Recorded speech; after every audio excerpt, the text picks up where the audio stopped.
Now to our final object in the mirror for the day. Remember, this is closer than you think, so pay attention.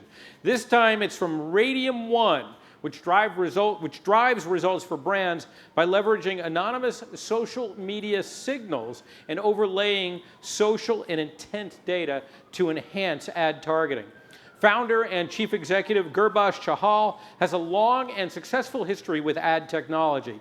He was previously the founder of Blue Lithium, which he sold to Yahoo, and of Click Agents, which merged with ValueClick. Please join me in welcoming to the stage Gurbaksh Chahal from RadiumOne. Hello, everyone. I know it's toward the end of the day, so we're going to try to make this a little fun. Have any of you guys used an ad network? Just raise your hands. Okay, so about a third. So I guess that's opportunity right there. I guess to start off, let me at least give you a quick overview of the ad network era and kind of the way things started. The first era of ad networks was very simple. I started my career in it, and it was about 12 years ago. And it was very much a simple iteration of unsold inventory, premium sites that ran out of inventory basically had supply left, and an ad server was basically deciding what to do with it. And the demand was advertisers needed other places outside of the portals to go ahead and basically run ads through, especially on a performance basis. And what ended up happening over there is that the optimization was a very key word. That's what the surgence of performance-based advertising came up on. But optimization essentially was just powered through Microsoft Excel. So the demise really became of this model is that there really wasn't a technology differentiation outside of just supply and demand to really go ahead and take to the next level. Search ended up taking over and ended up taking the airways of advertising until the second era of ad networks came up. And that was essentially the behavioral era. And behavioral advertising was unique because it actually allowed for the first time display advertising to have unique data. And that unique data would actually be intent. Somebody went to a site, so obviously they probably have some intent behind it, so let's remarket that ad. And in 2005, that was a big era for behavioral ad networks where you were able to create simple iterations and were able to go ahead and launch behavioral technology within ad servers seamlessly.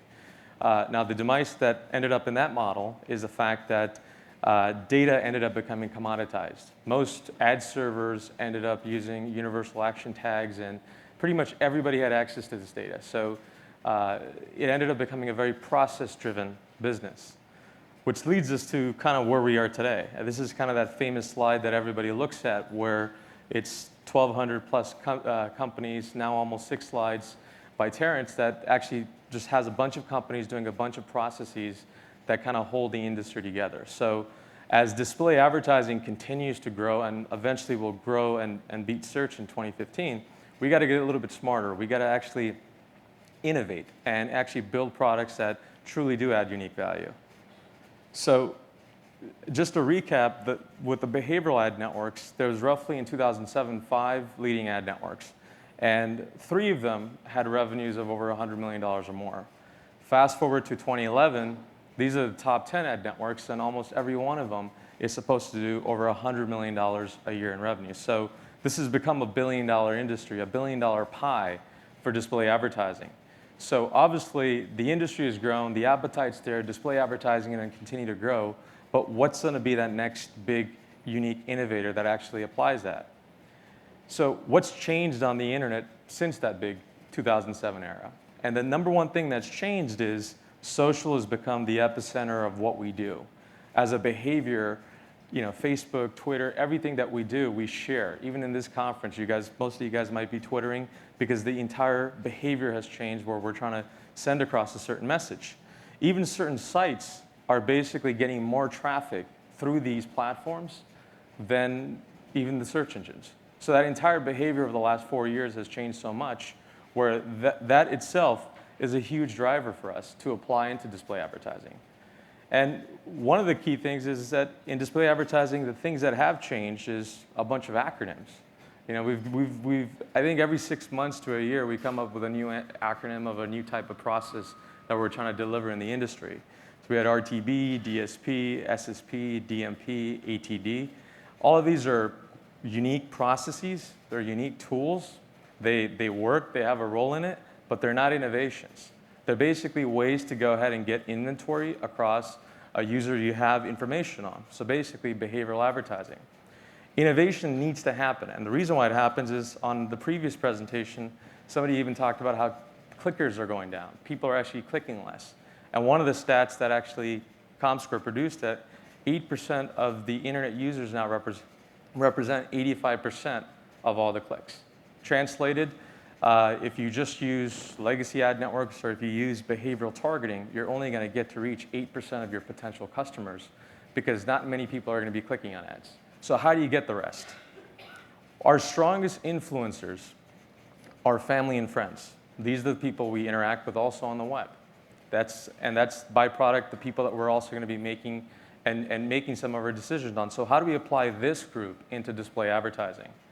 So what RadiumOne has developed is something called the share graph. And what the share graph is that we've partnered with about a dozen different platforms. So if you've ever shortened a link, if you've ever shared a piece of content, a picture, there's all these different widgets and utilities out there that are on the web. And what we've created is a way that anytime you share an object with another person, we create an implicit graph. And that what that implicit graph tells us is these are the people that you're connected with across the open internet. And translated, that's what we actually position as the share graph. And on average, 12 to 15 people are connected with one person across the open internet. We apply that, so if you've actually a customer of Nike and you've actually bought something there, chances are the 12 or 15 people that you're connected with probably may also be an affinity toward Nike. Not all of them will be interested, but at least some of them will.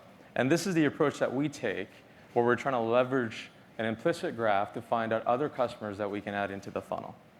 And the social data is quite unique, but it's also a lot of volume and is created daily that empowers us to change and evolve. So another area is how do you add just a basic social layer into a creative? About 4 months ago, we were the first ad network that actually created this like, share emoticon. So what this did is wherever the creative allowed us to, we were able to take over some white space and add a like, share, or some type of emoticon into the creative just to get another metric outside a click. I think a couple of presentations have talked about how we need to move beyond just a click. And this metric actually allowed people to say, if you like an ad, you don't want to click on it, let us know. If you want to share the ad, share it. And a lot of the press when this came out basically thought that why on earth would anybody want to like an ad? Why on earth would anybody want to share an ad? Because it's kind of boring. But our thesis was that if there's an interesting ad, if it's targeted correctly, and if somebody wants to go ahead and actually share it, people will respond. So the stats that we were able to come up with is just on this ad, that a third of the people that engaged with this ad actually liked it, and 6% actually shared it. So again, we didn't have to do anything fancy to it. We just added this social layer inside the display creative, and we were able to use audiences to produce more audiences for us. So the top 3 predictions that we've put together in display advertising that we think that will be a very big role in the next coming years is obviously implicit graphs will thrive. This will become a differentiated story that you can apply into display that will be truly unique to create performance and build a great technology around it. Secondly, all display advertising will have a type of social element inside their creative. It's one of those basic things that you can do that has lasting rewards within the real estate that you're already buying. And lastly, we run out of acronyms. Thank you.